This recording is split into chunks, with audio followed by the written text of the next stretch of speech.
Hacer la pega. En 2006, Mario Marcel presidió la Comisión de Reforma Previsional. Sus conclusiones fueron aprobadas en el Congreso por amplio consenso, y desde 2008, gradualmente, más de 1 millón de jubilados comenzó a recibir los beneficios del pilar solidario. Fue una reforma limitada, el negocio de las AFP no se tocó, pero que les cambió la vida a cientos de miles de familias hasta entonces condenadas a jubilaciones de miseria. Fue una de las últimas veces que los ciudadanos vieron a una clase política capaz de hacer su trabajo, recoger las urgencias sociales, negociar intereses e ideologías y concordar medidas efectivas para mejorar la vida de los chilenos. 16 años después, Marcel es otra vez el encargado de sacar adelante una reforma previsional. Pero el panorama es muy distinto.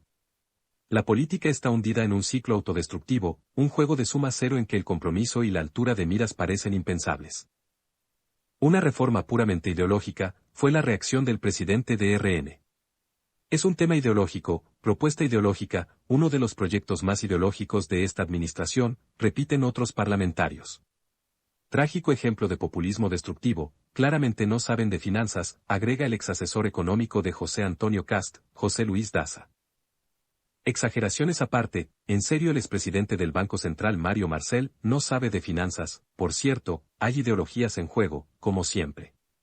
La izquierda cree más en el rol del Estado, la derecha, en los privados.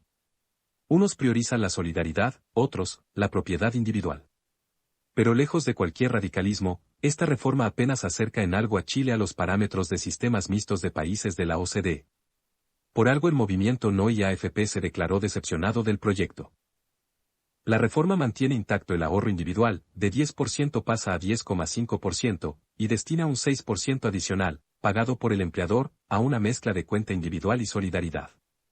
La oposición argumenta, con razón, que según las encuestas la mayoría de las personas prefieren que ese 6% vaya íntegro a las cuentas individuales, como propiedad privada. El gobierno responde que, al aplicarse solidaridad, todos los trabajadores que ganen menos de $1.500.000 recibirán más de ese 6%, aunque será como derechos previsionales. Esto, de nuevo, nos acerca al estándar OCDE. Pero nuestro mercado laboral no tiene tal estándar, más de 2 millones de chilenos trabajan en la informalidad. Aumentar la cotización de 10% a 16% puede agravar aún más ese problema. Por eso la oposición insiste en que esa solidaridad no se cubra con el 6%, sino con rentas generales, o sea, con el dinero que el Estado recauda vía impuestos. Parece muy razonable, en vez de gravar el trabajo, mejor cobrar más a quienes más tienen, para entregar pensiones dignas a trabajadores con sueldos bajos, informales, con muchas lagunas, o mujeres que se dedican a la labor doméstica y de cuidados. Pero quienes proponen esto, al mismo tiempo se oponen a la reforma tributaria que se tramita en el Congreso. Hacienda calcula que a ese proyecto habría que sumarle 2 puntos más del PIB para cubrir ese 6% de cotización. ¿Por qué no hacerlo? ¿Por qué no cobrarle la palabra a Andrónico Luksic cuando, en los días del estallido, se declaró dispuesto a pagar la cuenta para solucionar urgencias sociales? ¿Por qué no tomar propuestas como la del exministro de Hacienda Ignacio Briones, para que los dueños de camiones y otros grupos privilegiados tributen igual que el resto de los chilenos? Sería matar 2 pájaros de un tiro, aprobar una reforma tributaria que nos haga un país más justo y, al mismo tiempo, recaudar el dinero para mejorar la vida de los jubilados sin necesidad de subir las cotizaciones. Para ello necesitamos un debate constructivo y, otra vez, las AFP lo están obstaculizando. Tras inventarlas, José Piñera se felicitó de que significaron una disminución gigantesca del poder político del Estado sobre la economía.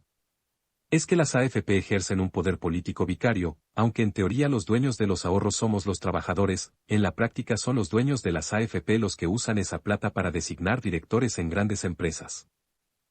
Y parte de sus ganancias, $168.000 millones solo este último trimestre, salidas en gran medida de las comisiones que pagamos los trabajadores, han ido a costear campañas, pagar sillones de directorios para políticos, financiar campañas publicitarias contra los cambios que afectan sus intereses y usar sus bases de datos para bombardear a sus afiliados con propaganda política contra la reforma.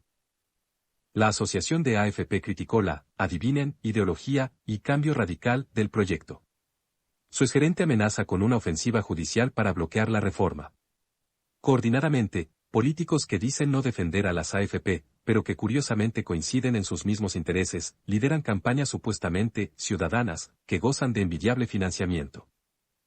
En cuanto a las AFP, el proyecto de gobierno recoge una idea del exministro de Hacienda Andrés Velasco, separar, por un lado, al ente a cargo de recaudar y, por el otro, a múltiples gestores que inviertan los fondos.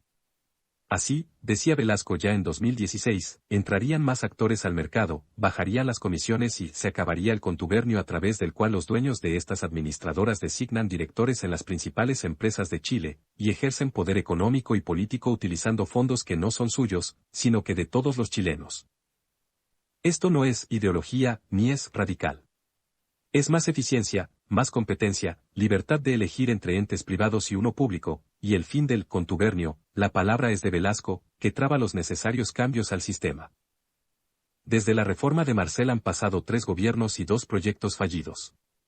Esta es la última oportunidad de los políticos, de gobierno y oposición, para demostrar a Chile que pueden hacer la pega para la que fueron elegidos.